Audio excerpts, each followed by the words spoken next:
Per realizzare questo mantello ci sono volute più di 50.000 ore di lavoro, pesa 25 kg e sono serviti 2 anni per ricamarlo interamente a mano.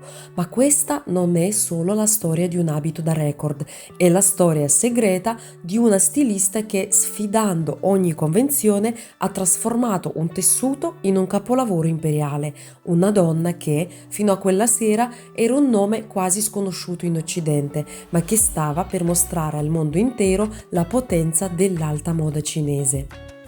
Cosa ci vuole per entrare nella storia? A volte basta un abito, ma non uno qualsiasi. Immaginate la scena: New York 2015, la scalinata del Metropolitan Museum of Art e la sera del Met Gala, l'evento di moda più esclusivo al mondo, e all'improvviso in cima a quelle scale appare una visione in giallo canarino. E Rihanna. Quello che indossa però non è un semplice vestito, è un'onda dorata, un'architettura di tessuto così immensa che servono 3 persone solo per sorreggerne lo strascico.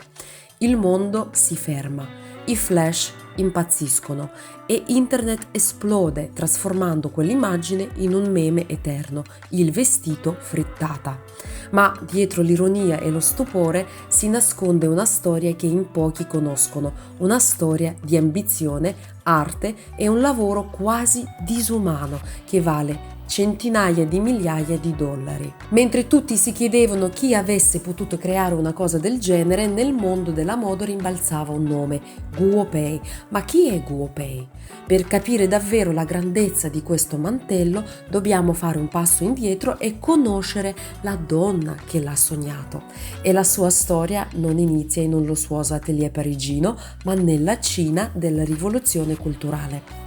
Nata nel 1967, Guo Pei cresce in un'epoca in cui la moda di fatto non esisteva. Le strade erano un oceano di tute blu, grigie e verdi in stile Mao. L'individualità era un concetto proibito. In questo mondo monocromatico, la giovane Guo Pei coltivava un sogno segreto, nutrito dalle storie della nonna sui magnifici abiti ricamati dell'era imperiale. Sognava colori, tessuti e bellezza. Quando la Cina ha iniziato ad aprirsi, lei è stata tra le prime a studiare design, ma il suo spirito era troppo ribelle per la produzione di massa. Così nel 1997 ha fatto una scelta folle, ha lasciato un lavoro sicuro per fondare il suo atelier d'alta moda, Rose Studio. La sua missione era quasi impossibile: resuscitare l'artigianato perduto della Cina imperiale. Voleva creare abiti per regine, ma per farlo ha dovuto prima creare un esercito di artigiane e tra poco scoprirete come. Per anni ha lavorato nell'ombra vestendo l'élite cinese e perfezionando la sua tecnica. Per resuscitare le antiche arti di ricamo, quasi cancellate dalla rivoluzione culturale, il suo Rose Studio è diventato anche una vera e propria scuola, formando centinaia di ricamatrici per salvare quelle tecniche preziose. I suoi non erano vestiti, ma narrazioni epiche, sculture da indossare che richiedevano un'abilità fuori dal comune. E poi un giorno il suo destino si è incrociato con quello di una pop star globale. Il modo in cui Rihanna è arrivata a questo mantello sembra una favola, niente accordi milionari o contratti pubblicitari. La cantante, preparandosi per il Met Gala del 2015, il cui tema era Cina attraverso lo specchio, stava semplicemente facendo ricerche online. Voleva onorare il tema indossando un designer cinese e si è imbattuta in un'immagine che l'ha lasciata senza fiato. Era lui, il mantello giallo. In realtà l'abito non era stato creato per lei, faceva parte della collezione di Guo Pei del 2010, 1001 notte, ed era rimasto nel suo archivio per anni, considerato quasi impossibile da indossare. Durante la sua prima sfilata, la modella era a malapena riuscita a percorrere la passerella, tanto era pesante. Ma Rihanna ha visto oltre, ha visto la maestosità. Ha contattato il team di Guopei che incredibilmente all'epoca non sapeva bene chi fosse Rihanna. Inizialmente la stilista era titubante, sapeva cosa significava indossare quell'abito. Solo una donna con la sicurezza di una regina può indossarlo, avrebbe poi dichiarato. Il peso e l'imponenza per lei simboleggiavano le responsabilità e il fardello di una sovrana, ma Rihanna l'ha convinta. Aveva capito l'anima di quella creazione e Guopei ha acconsentito regalandole una seconda vita. Guardiamo da vicino questo capolavoro. Un'opera il cui valore è stimato in oltre $500.000. Le cifre da sole sono pazzesche, oltre 50.000 ore di lavoro, l'equivalente di quasi 25 anni di lavoro per una singola persona, concentrate in 2 anni da un intero team. Pesa 25 kg e ha uno strascico monumentale, lungo quasi 5 metri. Ma i numeri non dicono tutto. Il vero segreto è nell'animo dell'abito, nel suo DNA artigianale. E state per scoprire i dettagli più incredibili, inclusa la tecnica di ricamo con fili d'oro zecchino, un'arte degna di un imperatore. Prima di tutto il colore, quel giallo canarino non è affatto casuale, è il colore imperiale. Nell'antica Cina questo colore era sacro e riservato esclusivamente all'imperatore. Indossarlo senza permesso era un crimine punibile con la morte. Scegliendo questo colore, Guopei non stava solo creando un abito, ma stava evocando secoli di potere. E poi c'è il ricamo. L'intera superficie del mantello è un giardino incantato, ricamato a mano con fili preziosi. Non parliamo di semplice filo colorato, ma di fili metallici avvolti in seta e placcati in vero oro, applicati con una tecnica antichissima che richiede una precisione millimetrica. Ogni ornamento è un trionfo di motivi floreali ispirati all'arte delle dinastie cinesi che simboleggiano prosperità e bellezza. Non è un disegno stampato, è una scultura tridimensionale fatta di filo e pazienza.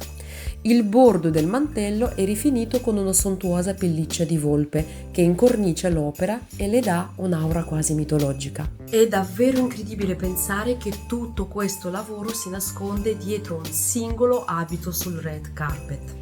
Qual è il dettaglio che vi ha colpito di più? Le 50.000 ore di lavoro, il prezzo incredibile oppure che sia stato realizzato con filo d'oro vero? Fatemelo sapere nei commenti e se vi piacciono questi racconti dietro le grandi case di moda iscrivetevi al canale. Quella sera persino Rihanna era nervosa. Mentre la sua auto girava intorno all'isolato per la 3ª volta, vedeva gli altri abiti e pensava: sto esagerando, la gente riderà di me, sembro un clown. Aveva paura, ma alla fine ha deciso di rischiare e ha fatto bene. L'impatto è stato immediato e duplice e la parte più sorprendente è che la sua trasformazione in un meme è stata la sua più grande fortuna. Da un lato il web si è scatenato trasformando l'abito in un meme, la pizza, la frittata, SpongeBob, ma dall'altro, proprio grazie a quell'ironia, l'immagine è diventata virale, raggiungendo ogni angolo del pianeta. Superata l'ondata di meme è immersa la vera conversazione, quella sull'arte, sulla maestria, sulla cultura. Per Guopei quella notte ha cambiato tutto. Da stilista di fama nazionale è stata catapultata nell'Olimpo della moda globale. L'anno successivo è diventata membro ospite della prestigiosa Chambre syndicale della Haute Couture di Parigi, un onore riservato a pochissimi. Il mondo improvvisamente voleva sapere chi fosse. Il mantello giallo è diventato il suo biglietto da visita, ma anche un ambasciatore della nuova couture cinese. Ha dimostrato che l'alta moda non era più un'esclusiva di Parigi. L'abito ha regalato a Rihanna uno dei momenti più iconici della sua carriera, ma soprattutto ha dato a Guopei una piattaforma mondiale per raccontare la sua storia e quella della sua cultura. E la storia non finisce qui, perché il viaggio di questo abito lo ha portato da un red carpet all'immortalità. Oggi il mantello non è più solo un abito, è un pezzo da museo. È stato esposto in tutto il mondo, da Metropolitan di New York al Victoria and Albert Museum di Londra, permettendo a migliaia di persone di ammirare da vicino l'incredibile lavoro di ricamo e la sua imponente regalità. Non è più il vestito frittata, è l'abito della regina gialla. La storia del mantello giallo di Rihanna è molto più di un semplice aneddoto di moda. È il racconto di un sogno nato nella Cina comunista, dove la bellezza era quasi un crimine, e la celebrazione di un'arte antica, quella del ricamo imperiale, salvata dall'oblio da una donna determinata. Ed è la prova che un singolo oggetto, quando nasce da visione, passione e 50.000 ore di lavoro, può diventare un simbolo culturale. Quella sera del 2015 Rihanna non ha solo indossato un vestito, ha indossato una storia, ha portato sulle spalle il peso e la gloria di un'arte millenaria, il sogno di una vita di una stilista straordinaria e l'eredità di un'intera nazione. Ha trasformato un capolavoro da museo in una leggenda vivente, dimostrando che la vera moda non è solo ciò che indossi, ma le storie che scegli di raccontare. E la storia di questo mantello è, senza dubbio, una delle più potenti mai viste su un red carpet. Se questo viaggio nell'arte e nella moda vi ha affascinate, lasciate un like e iscrivetevi al canale per scoprire altri dettagli segreti sui momenti che hanno fatto la storia. E ora guarda uno di questi video per scoprire i dettagli meravigliosi del mondo di ricamo di alta moda.